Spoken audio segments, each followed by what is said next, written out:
ओबीसींसाठी स्वतंत्र मंत्रिमंडळ उपसमिती गठीत, चंद्रशेखर बावनकुळे यांच्याकडे उपसमितीच्या अध्यक्षपदाची जबाबदारी, विश्वसनीय सूत्रांची जय महाराष्ट्रला माहिती। अध्यक्षपदाच्या जबाबदारीपासून भुजबळांना डावललं का याचीही चर्चा सुरू। छगन भुजबळ हे मंत्रिमंडळाच्या बैठकीपासून दूर, मंत्रिमंडळाच्या बैठकीला भुजबळ अनुपस्थित। महायुतीच्या ताज्या आदेशामुळे ओबीसी नेते भुजबळ नाराज असल्याची चर्चा।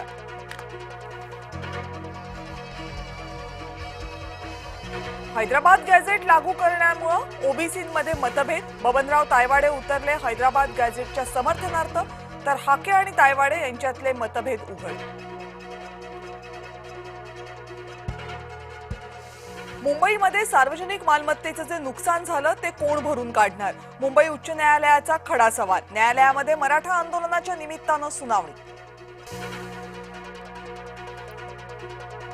मराठा आंदोलकांवर गुन्हे दाखल, मुंबईतल्या 2 पोलीस स्थानकांमध्ये आंदोलकांवर गुन्हे दाखल।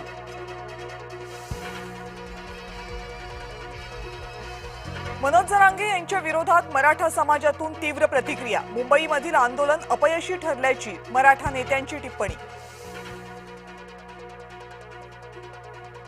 मराठा समाजातून विरोध सुरू झाल्यामुळे जरांगे खवळले, तुम्ही समाजासाठी काय केलं? जरांगेंचा मराठ्यांना विरोध करणाऱ्या मराठ्यांना सवाल।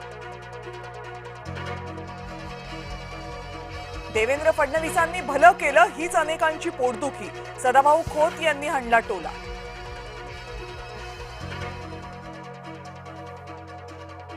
आझाद मैदानातील आंदोलन आटोपताच मीम्सचा महापूर, महाविकास आघाडीच्या नेत्यांवर शेलकी टीका। पंतप्रधान नरेंद्र मोदींना आईवरून शिवीगाळ, भाजप आणि काँग्रेसमध्ये वाद पेटला। रशियाकडून येणारं कच्चं तेल झालं आणखी स्वस्त, रशियाचे तेल बॅरल मागे सुमारे $4 दर कमी होणार।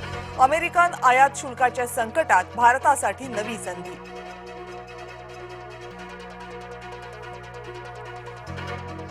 तेलंगणामध्ये मुलीच्या राजकारणाला कंटाळून बापाकडून हकालपट्टी, तेलंगणाच्या राजकारणामध्ये नवी घडामोड।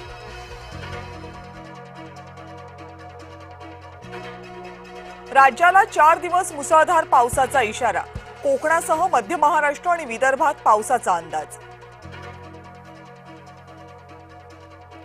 लालबागच्या राजाच्या दरबारात भेदभाव कशाला? लालबागच्या राजाच्या दर्शनाविरोधात मानवाधिकार आयोगाकडे तक्रार।